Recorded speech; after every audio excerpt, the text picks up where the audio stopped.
Vale. O sea,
information with the nonverbal information.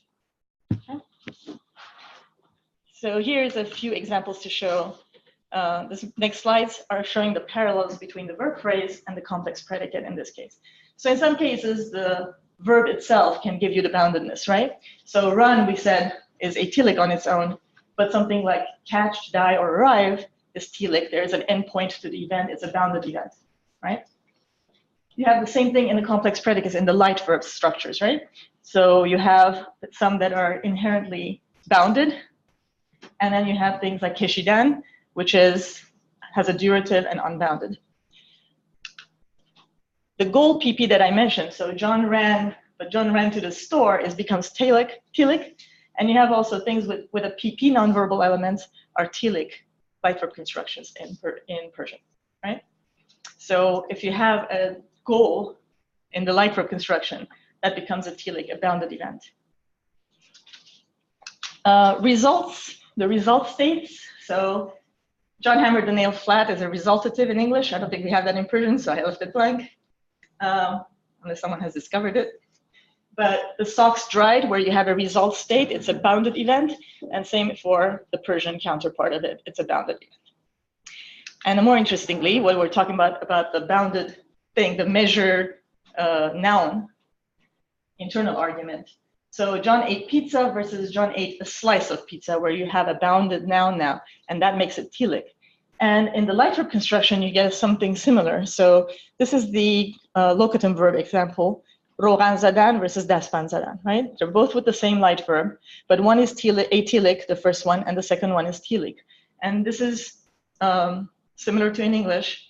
The rogan is an unbounded thing, right? It doesn't have a measure in a sense, so it becomes atelic or remains atelic, whereas daspan is a bounded noun. It's a spatially bounded thing, therefore it makes it a telic event. Okay? So very similar parallel here between the noun phrase at the VP level and the nonverbal element, the nominal element in the complex predicate. I think I may skip this, but this is basically more description of the locatum construction. Heidi has a great paper on this that got me all inspired about this, but about showing the same thing in English, and we see it in Persian. So just to summarize up to this point, I'm arguing light verbs are syntactically and semantically, well, for me, syntax and semantics go together. So syntax represents the semantics. So light verbs are syntactically and semantically underspecified versions of their full counterparts, the full verb counterparts. And more importantly, I'm saying that the relation that's formed between a nonverbal and the verbal element in the complex predicate is basically just a smaller scale relationship of the one that's formed at the verb phrase. Okay?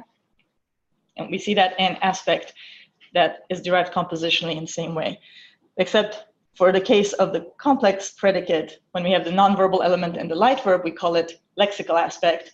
And if you have the nonverbal complement and the verb at the verb phrase level, we call it inner aspect or verbal aspect. And maybe that name is not necessary to distinguish it so much because the construction is the same, is my argument. So just at a different level, a different scale. There's one problematic verb set, I should say, which is the semifactives, which don't fit this. So you have, let's say, shane zadan, jaru zadan. These are all the nominal elements are bounded, right? They're spatially bounded things, but they're atelic. They're iterative, but they're atelic. So how come? And this is in the complex predicates, right? But if you look at the verb phrase, we still have the same parallel, because also in the verb phrase, something like he hammered the nail, you don't see, it is still atelic as well, right? Even though the noun is a spatially bounded thing. So again, we have a parallel between the verb phrase and the light verb construction. So it's not too bad for my approach here, but why is it that the hammer hit in chakosh zadan doesn't make the complex predicate telic? And I'd like to propose kind of following Helen Kaiser's structure for, what was that, the shelf, to shelf, where shelf is under the preposition to shelf. I'm arguing that hammer is really the preposition of the object of the preposition with. So, and what happens is it joins with the preposition, conflates, I guess if you want to say, to use Helen Kaiser's terminology, with the preposition moving up to the verbal domains, picking up the V's. So I want to argue it's a similar thing in the complex predicate. The construction is the same. You still have hammer is not an internal argument. That is why it's not bounding the event. It is actually the object of the preposition, but it's a null P. So the underlying structure for the complex predicate has a P element. Or hammer basically is the instrumental. It's to mark that it's an instrument, not an internal argument.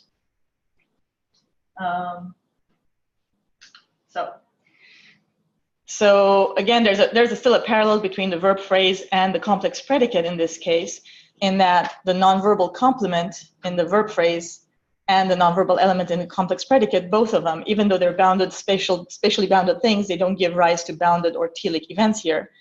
But they're both instruments of the event, and that's how they should capture it really in a PP, instrument PP, rather than as an internal argument, which is why they're not affecting the aspect.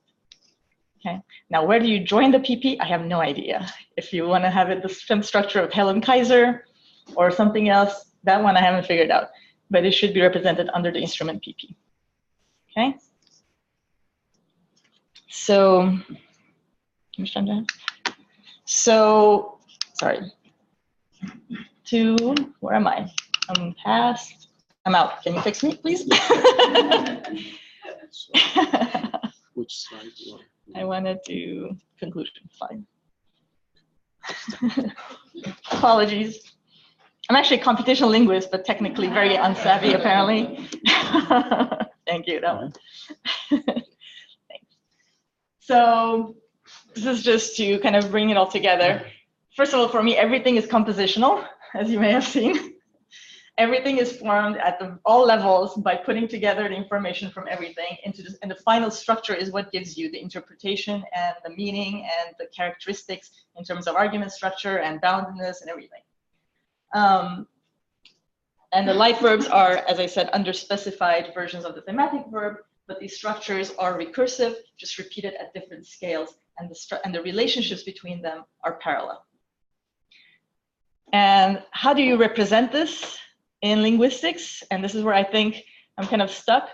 I don't think the current representations that we have with the tree structure or HPSG, all of that, I don't think any of those can capture this scaling and recursion idea very well. So maybe something like this. Maybe we have to look at mathematical approaches to be able to capture this, or some sort of graph theory. I don't know. So as you see, I don't have a tree representation for this idea, but I think this idea of recursion and scaling should be captured somehow in our representation.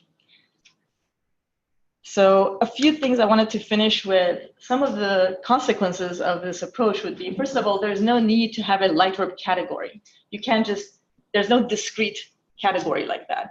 It is, as we saw, a continuum, and it just depends on how much structural specification is there, which gives you the meaning differences, obviously. So it's just, yeah, no light verbs. And no complex predicate formation processes that are distinct from your regular verb phrase processes. It's the same process, just repeated at different scale. The different interpretations we get, and this happens a lot, right? We say, oh, when you say something like, was that yad gereftan? Or the person, I don't see the person who was giving, oh yeah, right there. Yeah, right in front of me. So yad gereftan, as Ryan said, seems to be less compositional than something like tamiz kardan. So there's that interpretation. How do we capture this as part of the continuum, the idiomatic versus, yeah. So the more and also versus something like davodadan, which seems to be actually it's not a part of the complex predicate, but actually a bare object in that case. So this whole continuum, the interpretation that we get is that the nonverbal is more closely part of the predicate, I think is due to the different scale that we see it. And finally, I did a whole paper on bare objects versus nonverbal elements in the complex predicate, and I argued that they are very distinct. And I'm kind of arguing against myself in a way by saying, what? She likes that. By saying that actually it's the same structural relationship at a different level. So it's not really that they are distinct elements. It's just, yeah, there's a whole continuum thing again and scaling thing. And the different interpretations we get is because of context and the scale of it. Thank you.